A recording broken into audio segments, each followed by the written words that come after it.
অৰুণাচল নাগালেণ্ডৰ লগত মোৰ এটা খুব নিবিড় সম্পৰ্ক আছে হা আগৰ পৰাই মই গৈ থাকোঁ অৰুণাচল যাওঁ নাগালেণ্ড যাওঁ প্ৰায়বোৰ মানুহৰ ওচৰতে এই আৰ্মছ আছে আৰু অসমৰ সীমান্তৱৰ্তী মানুহবোৰৰ ওচৰত আৰ্মছ নাই এটা গুলিয়ালে গুলিয়ে উত্তৰটো দিবলৈ আমাৰ মানুহ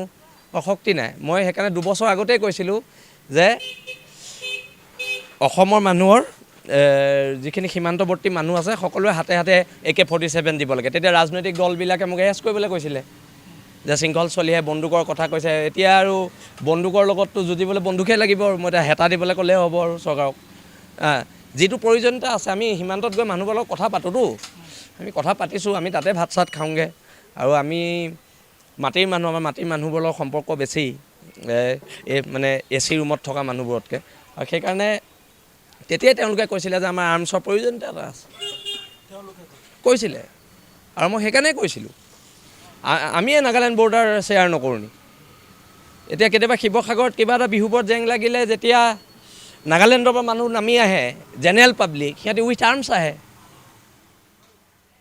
এখন ভাৰতবৰ্ষ নহয় জানো ভাৰতবৰ্ষত নাগালেণ্ডো আছে অসমো আছে নাগালেণ্ডৰ গণতন্ত্ৰটো বেলেগ হ'ব পাৰে আৰু অসমৰ গণতন্ত্ৰটো বেলেগ হ'ব পাৰে এনেকুৱা ধৰণৰ কথা হ'ব পাৰে নি নোৱাৰে যদি গণতান্ত্ৰিক ব্যৱস্থাৰ কথা কয় সংবিধানৰ কথা সকলোৱে কয় বাৰে বাৰে তেনেহ'লে যদি তেওঁলোকৰ হাতত বন্দুক থাকিব পাৰে আমাৰ হাতত কিয় থাকিব নোৱাৰে কথা বতৰাবোৰ তাত তাৰমানে কথা বতৰাবোৰ তাত আৰু এই যে ৰাজনৈতিক দলবোৰে কৈ আছিলে তেতিয়া যেতিয়া মই 2 বছৰ আগতে কৈছিলোঁ যে হাতে হাতে বন্দুক দি দিয়ক বুলি তেতিয়া চবেই প্ৰেছ মিট দি কি ক'লে শৃংখল চলিয়াক গ্ৰেপ্তাৰ কৰিব লাগে বীৰ লাচিত সেনা অসমক বেন কৰিব লাগে বীৰ লাচিত সেনা অসমৰ ল'ৰাবোৰ ডকাইত গুণ্ডা ইহঁতে অকল এইবোৰ কথা কয় এতিয়া মোৰ কথাটো হৈছে লাঠিৰ উত্তৰ লাঠিৰে হ'ব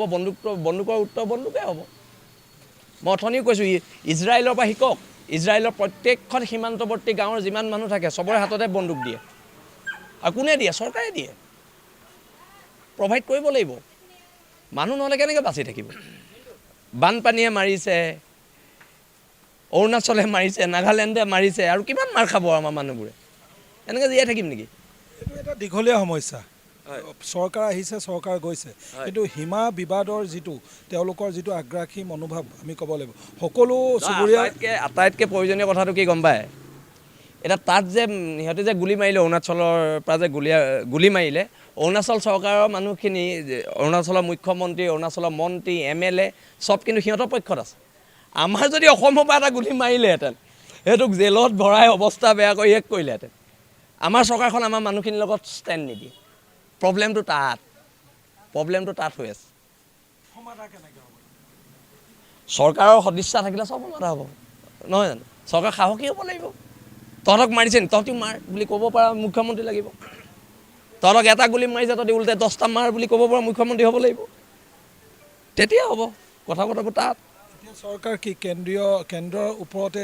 চলা ফিৰা কৰি আছে বুলি ক'ব লাগিব মই এইবোৰ নাজানো হিমন্ত বিশ্ব শৰ্মা অসমৰ মুখ্যমন্ত্ৰী তেওঁ অসমৰ কথা ক'ব লাগে মোৰ কথাটো সেইটোৱে আমাৰ মানুহখিনিৰ লগত ষ্টেণ্ড দিব লাগে আমাৰ মানুহক আহি গুলিয়াই থৈ যাব অসমৰ ভিতৰত আহি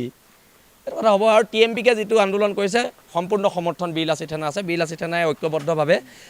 লখিমপুৰ ধেমাজিত আন্দোলন কৰি আছে সমাধানৰ যিটো সূত্ৰ মই পুনৰবাৰ আপোনাক সুধিছোঁ যে সমাধান তাতো লাগিব আপুনি কৈছে বন্দুকৰ জেগাত বন্দুক দি দিব লাগে কিন্তু একাংশই পুনৰ আজিও আপোনাক চাগৈ সমালোচনা কৰিব